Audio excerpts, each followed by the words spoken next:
Hola, familia de Cosicultura de Gerberín. Bienvenidos a un nuevo video donde nos adentramos en las historias más impactantes del mundo cristiano. Hoy les traigo una historia que ha dejado a muchos con la boca abierta. Escándalos, traiciones, rechazo y una caída estrepitosa que lo llevó al borde del abismo. Pero aquí viene lo más impactante: después de años de silencio, Juan Carlos Alvarado rompe el silencio y la verdad sale a la luz sin filtros ni censura. ¿Qué lo llevó a la peor crisis de su vida? ¿Quiénes lo señalaron y por qué? ¿Cómo fue traicionado por aquellos en quienes más confiaba? Y si creen que eso es todo, esperen, porque el drama no termina ahí. Separaciones, críticas, censura e incluso la quema pública de sus discos. Pero, ¿cómo logró resurgir después de haberlo perdido todo? Tú tienes esa meta en el corazón, ¿sabes?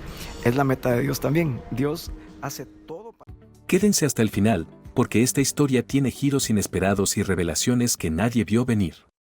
Comenzamos. Juan Carlos vivió momentos que pocos imaginarían. Algunos dicen que su ascenso fue rápido, pero su caída fue aún más estrepitosa. Comentan que pasó de ser una figura respetada en su comunidad a ser señalado por quienes antes lo aplaudían. Y aquí es donde empieza lo interesante: ¿qué fue lo que realmente lo llevó a la peor crisis de su vida? Según él ha relatado, todo comenzó con un aparente éxito que, en lugar de consolidarlo, terminó por desmoronar todo a su alrededor. Imaginen esto: una persona que durante años construyó una imagen intachable, respaldado por aquellos que lo veían como un líder, un ejemplo. Pero cuando menos lo esperaba, las mismas personas que lo rodeaban comenzaron a alejarse. Se dice que al principio no lo notó, o tal vez no quiso verlo, pero el rechazo fue tan evidente que no pudo seguir ignorándolo. Lo cierto es que todo se derrumbó en cuestión de meses. Reconfirmándote una y otra vez: tú eres. Tú eres. Lo que alguna vez fue una vida estable y con un futuro prometedor, terminó convertida en un torbellino de críticas, escándalos y rechazos. Hubo quienes movieron influencias para cerrarle puertas, para impedir que pudiera levantarse. Pero la pregunta es: ¿qué fue lo que detonó todo? ¿Qué secreto salió a la luz que hizo que su caída fuera inevitable? La historia de Juan Carlos no comenzó en los altares ni en los escenarios de alabanzas, como muchos podrían imaginar. Él mismo relata que, antes de convertirse en una figura dentro de la música cristiana, su vida giraba en torno a un género completamente diferente. Comentan que su verdadera pasión era el rock, y que en sus inicios, en lugar de levantar las manos en adoración, levantaba la guitarra eléctrica en el escenario, dejándose llevar por el ritmo de una época vibrante. Eran los años 80, una década marcada por el auge de bandas legendarias como Chicago y Toto, donde los sintetizadores y los riffs de guitarra dominaban la escena musical. Se cree que Juan Carlos, joven y lleno de energía, se dejó envolver por ese ambiente, formando parte de una banda de rock secular que tocaba los éxitos del momento. Según dicen, su pasión por la música lo llevaba a entregarse completamente en cada presentación, haciendo vibrar a su generación con cada acorde, cada canción, cada show. Orar solo por un momento de emoción y que, porque me gustó la canción. Pero aquí viene lo intrigante: ¿qué pasó para que aquel joven rockero terminara cambiando por completo su rumbo? Algunos piensan que fue un llamado divino, otros creen que hubo un evento que marcó su vida de manera tan profunda que ya no pudo seguir el mismo camino. Se sospecha que, en algún punto, algo lo hizo replantearse todo, alejándose de la escena del rock y llevándolo hacia la música cristiana. Sin embargo, hay quienes aseguran que esta transición no fue fácil. Imaginen lo que significó para él dejar atrás un estilo de vida lleno de adrenalina y luces para adentrarse en un mundo completamente diferente. Se dice que enfrentó críticas, que algunos no entendieron su decisión, e incluso que hubo quienes lo señalaron por haber pertenecido a una escena que muchos en la comunidad cristiana veían con recelo. Lo cierto es que, de un momento a otro, pasó de cantar letras que hablaban de amor y rebeldía, a interpretar canciones que exaltan la fe. Eres, Señor. Pero, ¿qué fue lo que realmente lo hizo dar ese giro tan drástico? ¿Fue una experiencia personal, una crisis, una revelación? Momento, amigos de Cosicultura de Gerberín. ¿Están disfrutando esta historia llena de giros inesperados? Porque esto apenas se está poniendo bueno. Y antes de seguir con lo más impactante, déjenme hacerles una pregunta: ¿ya dejaron su like? ¿Ya se suscribieron? Porque si no lo han hecho, este es el momento perfecto. No cuesta nada, es gratis y me ayudan a seguir trayéndoles más historias llenas de polémica y drama cristiano. Y es que yo adoro el chisme.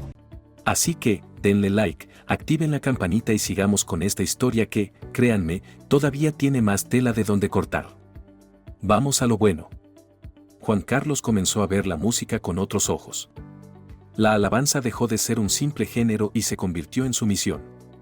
Comentan que entendió que el canto congregacional era más que solo música, que no se trataba solo de melodías y letras, sino de una comunidad entera expresando su fe al unísono. Lo siento en todo mi ser. Según dicen, fue ahí cuando comenzó a decir que si alguien quería conocer el alma de una iglesia, solo tenía que escuchar cómo cantaba su gente. Pero toda historia tiene un origen y la de Juan Carlos comienza en Quetzaltenango, Guatemala, un 28 de diciembre de 1964. Desde niño, la música lo atrapó, encontrando en el canto y en el piano su refugio. Algunos recuerdan que en el Liceo Guatemala, donde estudió, formó parte de la banda infantil y que antes de los 17 años ya dominaba los sintetizadores con una facilidad impresionante. Fue esa pasión la que lo llevó a formar parte de una de las bandas juveniles de rock más destacadas de su ciudad.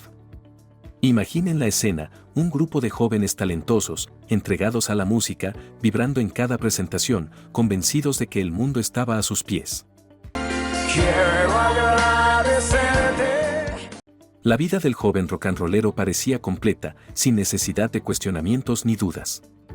Pero entonces, algo inesperado estaba por suceder, algo que cambiaría el rumbo de su historia para siempre. A los 21 años, Juan Carlos jamás imaginó que su vida daría un giro tan radical. Algunos recuerdan que fue en ese momento cuando se convirtió en pastor de alabanza en la iglesia Palabra en Acción, marcando el inicio de un camino que lo llevaría más lejos de lo que él mismo habría podido prever. Comentan que, casi sin darse cuenta, empezó a componer canciones que no solo se convirtieron en música de adoración, sino en verdaderos himnos que resonaron en iglesias de toda América Latina. Temas como Digno de alabar, Jehová es mi guerrero, Glorifícate Jehová, Santo es el Señor y Más que vencedor marcaron una generación. Levántale, levántale, Él está aquí. Figúrense lo que significó para él ver cómo su música, que en un inicio surgía como una expresión personal de fe, se volvía el estandarte de la adoración congregacional en cientos de templos. Se dice que su carrera ministerial despegó con una velocidad inesperada, congreso tras congreso, seminario tras seminario, su agenda explotó, consolidándolo como una de las voces más influyentes dentro del mundo cristiano. Algunos aseguran que todo esto lo llevó a fundar Adoración y Alabanza Producciones, un sello que no solo le permitió compartir su música, sino también organizar eventos y expandir su ministerio. Pero si algo ha quedado claro en su historia, es que el camino nunca ha sido fácil. Cuando lanzó su primer álbum como solista, Aviva el Fuego, dicen que jamás imaginó el impacto que tendría. Canciones como Soy deudor, Mi mejor adoración y El gozo trascendieron fronteras y dejaron huella en miles de creyentes. Por eso yo me gozaré. Pero detrás del éxito, había una historia que pocos conocían. Con el tiempo trabajó con gigantes de la música cristiana como Josan Enag y Canción Producciones en discos como Glorifícate y Tu Palabra. Más tarde, con Moro de Internacional, lanzó León de Judá, consolidando aún más su presencia en la música de adoración. Pero lo que muchos desconocen es que todo comenzó con una sola palabra, aleluya. Esas primeras grabaciones en formato de cassette no se hacían por dinero. Bueno, al principio, eran una manera de compartir la alabanza, de llevar el mensaje a más personas, y lo lograron. Comentan que su música cruzó fronteras y que la voz de miles de personas alabando a Dios quedó registrada en cada cinta. Pero aquí viene la parte que pocos quieren hablar, la parte que algunos prefieren evitar. Juan Carlos lo dice sin rodeos, Cristo está vivo, no está muerto, pero las iglesias están llenas de divorcios. Y la pregunta es, ¿qué se hace con eso? ¿Se tapa y se sigue como si nada? Él lo vio de cerca y peor aún, lo vivió en carne propia. No está muerto. Ay, pero que mi Cristo no está muerto. 1986 fue un año clave en la vida de Juan Carlos, no solo por su música, sino también por su historia personal. Algunos recuerdan que fue en ese año cuando grabó Digno de alabar con la banda Palabra en Acción, una canción que se convertiría en un himno dentro de la adoración cristiana. Pero además de ese logro, ese mismo año marcó el inicio de una nueva etapa en su vida con su matrimonio con Patricia Alvarado. Figúrense lo que significó para él, su ministerio empezaba a tomar forma, su vida personal se llenaba de nuevos compromisos, y aunque parecía que todo iba en la dirección correcta, el tiempo demostraría que las pruebas no tardarían en llegar. El más grande y digno de alabanza. Según cuenta, al principio, Juan Carlos no estaba seguro del impacto que tendría su música, pero algo cambió cuando escuchó sus canciones en la radio.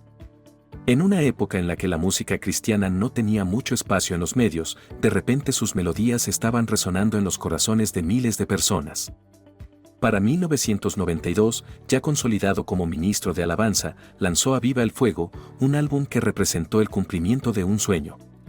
Se dice que este disco marcó un antes y un después en su carrera, pero con la fama también llegaron las pruebas más duras de su vida. Algunos recuerdan que en la iglesia Palabra en Acción los recursos eran limitados, pero eso nunca fue un impedimento para seguir adelante. El camino no fue fácil. Desde los primeros días de grabación, todo era un reto, pocos recursos, muchas críticas y una resistencia inicial a su estilo de música. Algunos dicen que hubo quienes aseguraban que su sonido no encajaba con las alabanzas tradicionales. Y lo dio sin esperar nada. Cuando alguien tiene esa meta y esa visión de dar lo que tiene. Se rumorea que más de una vez le dijeron que lo que hacía no era la manera correcta de adorar, que se estaba alejando del formato clásico. Sin embargo, Juan Carlos tenía claro que Dios le había dado una misión y no iba a retroceder. Lo que al principio parecía una innovación arriesgada, con el tiempo comenzó a hacer sentido para muchos. La música dejó de ser solo un acompañamiento y se convirtió en una experiencia de adoración viva. Ya no era solo un órgano sonando al fondo, ahora los grupos de alabanza dirigían con pasión, con energía, con entrega. Algunos piensan que este tipo de impacto no se construye de la noche a la mañana. Figúrense la dedicación, las incontables horas de composición, los momentos en los que tal vez dudó si alguna de sus canciones tendría eco en el corazón de la gente. Ni siquiera aquellos que parecen estar en la cima están exentos de pruebas. El verdadero adorador tiene algo en su vida que cambia totalmente. Algunos piensan que, cuando todo parece marchar bien, cuando el éxito es evidente, es justo en esos momentos cuando la vida pone a prueba lo que realmente hay en el corazón. Y para Juan Carlos, ese momento llegó en 1995.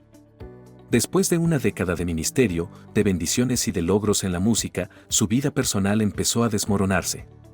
Se rumorea que su matrimonio comenzó a tambalearse hasta llegar al colapso total.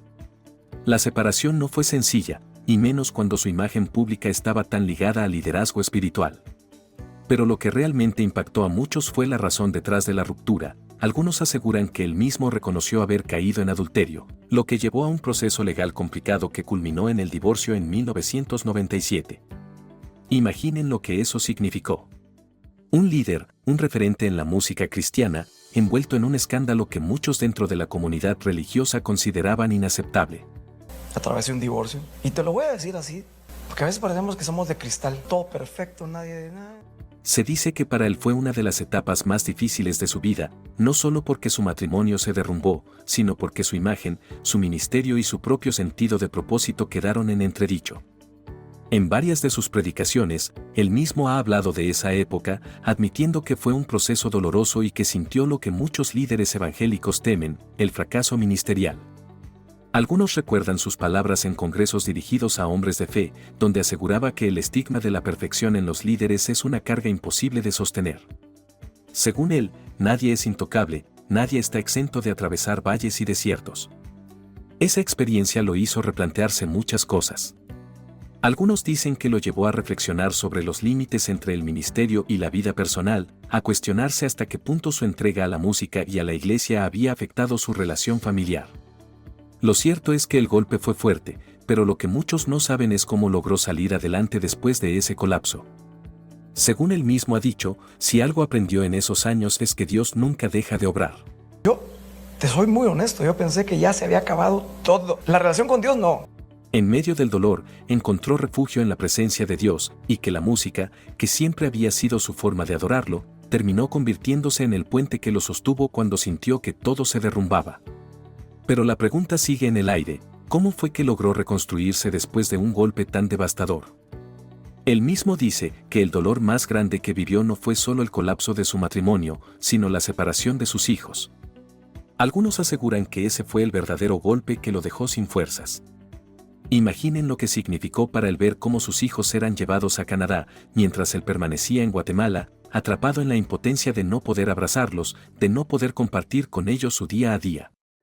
Esa distancia lo sumergió en un abismo de tristeza que nunca antes había experimentado. Y aunque intentaba mantenerse firme, la soledad y la nostalgia lo acechaban en cada rincón. Figúrense esos momentos en los que revivía recuerdos, en los que la casa vacía le recordaba que su vida había cambiado para siempre. No sé si te ha pasado alguna vez, pero no es bonito. No es nada agradable. Pero la tormenta no terminó ahí. Mientras luchaba con su dolor personal, su mundo profesional también comenzó a desmoronarse. De ser un referente en la música cristiana, pasó a convertirse en el blanco de duras críticas y un rechazo que, según cuentan, vino incluso de personas que antes lo apoyaban. Imaginen lo impactante que debió ser recibir llamadas de pastores y líderes religiosos que alguna vez lo invitaron a sus iglesias, pero que ahora le decían directamente que sus canciones ya no eran bienvenidas. Se dice que lo que más lo sorprendió no fue solo la censura, sino el nivel de desprecio que algunos llevaron al extremo. Algunos recuerdan que no se conformaron con apartarlo, sino que organizaron quemas públicas de sus cassettes y discos, como si su música representara algo que debía ser erradicado. Figúrense la escena, congregaciones enteras reunidas, lanzando sus álbumes a las llamas, condenándolo públicamente, negando todo lo que antes habían celebrado. Él mismo relata que, en ese momento, sintió que había llegado a lo más bajo, que no solo había perdido su familia, sino también el respeto y el reconocimiento que tanto esfuerzo le había costado construir. Mandaban al infierno con todos los demás. Y amigos que caminaron contigo y que tú ayudaste a restaurarlos, te dieron la espalda. El golpe fue brutal, tanto que Juan Carlos llegó a sentirse completamente aislado, como si su mundo se hubiera desmoronado de un momento a otro. Algunos dicen que, en esos días oscuros, el rechazo que enfrentó no solo vino de congregaciones pequeñas, sino también de figuras prominentes del ámbito cristiano. Se sospecha que incluso nombres como Marcos Witt y Marcos Barrientos, quienes antes lo habían acompañado en su camino ministerial, le dieron la espalda. Figúrense lo que debió ser para él darse cuenta de que personas a las que consideraba hermanos en la fe, aquellos con los que compartió escenarios y momentos de adoración, ahora lo evitaban. Comentan que fue como meterse en la cueva de Adulam, un lugar de soledad, un refugio obligado donde solo quedaban el dolor y la incertidumbre. En medio de este colapso, Juan Carlos reconoció que su situación no era solo una consecuencia externa, sino que él mismo se había involucrado en una acción que casi lo llevó a perderlo todo. No te conozco. Pastores cambiaban de acera porque no querían toparse conmigo.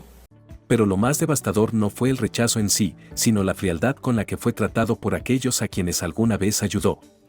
Se dice que pastores y amigos, personas a quienes él mismo apoyó en momentos de dificultad, ahora le cerraban las puertas sin dudarlo. Imaginen la escena, ver a conocidos cambiarse de acera para evitar cruzarse con él, sentir como el círculo en el que antes se movía se volvía más y más pequeño, hasta quedar prácticamente solo.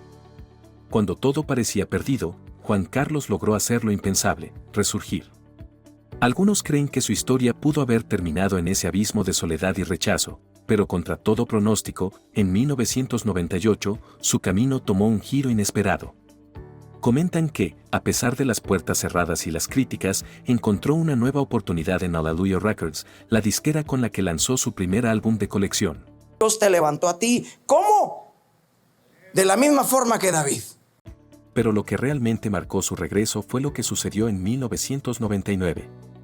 Ese año llegó con un mensaje poderoso, Nunca digas nunca, un título que parecía gritarle al mundo que su historia aún no había terminado. Algunos piensan que ese álbum fue más que un simple lanzamiento musical, fue una declaración de que su vida se estaba recomponiendo, de que su llamado seguía vigente, aunque muchos lo hubieran dado por terminado. Tras años de desierto, algo en su corazón empezó a sanar. Y en 2002, un nuevo capítulo se escribió en su historia, su matrimonio con Jennifer de Alvarado. Figúrense lo que significó para él ese momento. No solo se trataba de un nuevo amor, sino de una verdadera restauración, de una segunda oportunidad tanto en lo personal como en lo espiritual. Algunos dicen que ese renacer también se reflejó en su música. Canciones como Vivo para Cristo y Fiesta no solo lo llevaron de vuelta a los escenarios, sino que consolidaron su nombre dentro de la música cristiana congregacional. Soy más que vencedor. Pero si algo había aprendido Juan Carlos es que la vida siempre guarda sorpresas. Porque aunque parecía que todo estaba en su lugar, la historia aún no había terminado. La pregunta era, ¿cuál sería el siguiente desafío en su camino? Y es que cuando parecía que Juan Carlos ya había superado las pruebas más difíciles, la vida le puso otro desafío que casi le cuesta la existencia. Algunos comentan que, durante la gran crisis sanitaria, enfrentó una batalla que lo llevó al límite, una lucha que no solo puso en riesgo su salud, sino que también lo hizo replantearse muchas cosas. Se rumorea que todo comenzó de manera inesperada, pero su condición se deterioró rápidamente. Figúrense el nivel de gravedad, su oxigenación llegó a un peligroso 62%, un número que para muchos significaba un punto de no retorno. Algunos aseguran que, en ese momento, su vida pendía de un hilo y que incluso los médicos veían su recuperación como algo incierto. Que Dios quiere mostrar en nosotros que no es tu habilidad. Pero en medio de la tormenta, su familia y seguidores no lo dejaron solo. Se dice que las oraciones comenzaron a llegar de todas partes, que cientos de personas intercedían por él, elevando plegarias para que lograra salir adelante. Comentan que su esposa, Jennifer, fue clave en ese proceso, manteniendo a todos informados a través de YouTube. En cada actualización, agradecía cada oración, cada mensaje, cada muestra de apoyo que llegaba de todas partes del mundo. Algunos dicen que, cuando finalmente logró superar la enfermedad, algo en su interior cambió por completo. Porque no solo venció el peligro, sino que regresó con más ganas que nunca. Esta experiencia le dejó una nueva perspectiva sobre su misión, sobre lo que realmente importa. Los que ustedes saben lo que es estar no muy bien y estar creyendo. Pero después de una batalla tan intensa, la pregunta que muchos se hacían era inevitable: ¿qué haría Juan Carlos con esta segunda oportunidad que la vida le había dado? La vida lo ha puesto a prueba una y otra vez, pero si algo ha aprendido, es que la fe, la perseverancia y el amor por la música pueden superar cualquier obstáculo. Figúrense lo que significa haber pasado por caídas, rechazos, enfermedades y aún así seguir aquí, con la misma pasión de siempre, llevando un mensaje de esperanza a través de sus canciones. Y aunque el tiempo pasa y las polémicas parecen desvanecerse, hay algunas que siempre encuentran la manera de resurgir. En 2024, Juan Carlos volvió a estar en el ojo del huracán cuando un grupo de detractores revivió la controversia sobre los precios de sus conciertos. Algunos argumentaban que un líder espiritual no debería cobrar una cantidad fija por transmitir la palabra a través del canto, mientras que otros defendían que la música y la producción requieren recursos. Yo te adoro, Señor, con todo mi ser. Unos diciendo que el evangelio debería ser accesible para todos sin costos, mientras que otros recordaban que los eventos requieren inversión, logística y un equipo de trabajo detrás. Esta discusión no es nueva, sino que es una sombra que siempre ha envuelto a los cantantes cristianos, y Juan Carlos no ha sido la excepción. Para muchos, este es un tema que está lejos de acabar, pues cada vez que un artista cristiano anuncia una gira, la pregunta siempre regresa: ¿es correcto cobrar por compartir la fe a través de la música? Pero más allá de las controversias, algunos creen que Juan Carlos ha demostrado que su compromiso con la adoración sigue intacto. Se sospecha que, lejos de dejarse frenar por las críticas, continúa recorriendo Latinoamérica como conferencista, compartiendo un mensaje poderoso sobre la adoración que nace de un corazón sincero. Han pasado más de 35 años desde que Juan Carlos comenzó este camino, y sin embargo, su legado sigue más vivo que nunca. Algunos recuerdan aquellos primeros días con Palabra en Acción, donde su música comenzó a tocar corazones con himnos como El Poderoso de Israel, Santo es el Señor y Jehová es mi guerrero. Canciones que, con el tiempo, se convirtieron en parte de la identidad musical de muchas congregaciones. Satúrame, límpiame. Pero si algo ha marcado su trayectoria, es que su impacto no se detuvo en una sola época. Comentan que en los 90, temas como No Basta, Mi Mejor Adoración, Cristo no está muerto y El Borde de su Manto llevaron su mensaje aún más lejos, consolidando su nombre dentro de la música cristiana. Y ahora, con más de 185,000 seguidores en YouTube y más de 420,000 en Facebook, su ministerio ha encontrado una nueva forma de llegar a la gente. Cada martes, jueves y sábado, sus noches de adoración se han convertido en un punto de encuentro digital para creyentes de todas partes. ¿Cuántos pueden decir gloria a Dios? Y así, amigos de Cosicultura de Gerberín, llegamos al final de esta impactante historia. pero como ya vimos, la vida de Juan Carlos Alvarado ha estado llena de altibajos, polémicas y momentos que han dejado huella en la música cristiana. ¿Será que aún quedan más secretos por salir a la luz? Si les gustó este video, no olviden dejar su like, suscribirse al canal y activar la campanita para que no se pierda ninguna de estas historias llenas de controversia y sorpresas. Y claro, quiero saber qué opinan ustedes. ¿Creen que las críticas hacia él han sido justas o hay algo más detrás de todo esto? Los leo en los comentarios. Nos vemos en el próximo video, y recuerden que aquí siempre destapamos lo que pocos se atreven a contar. Hasta la próxima.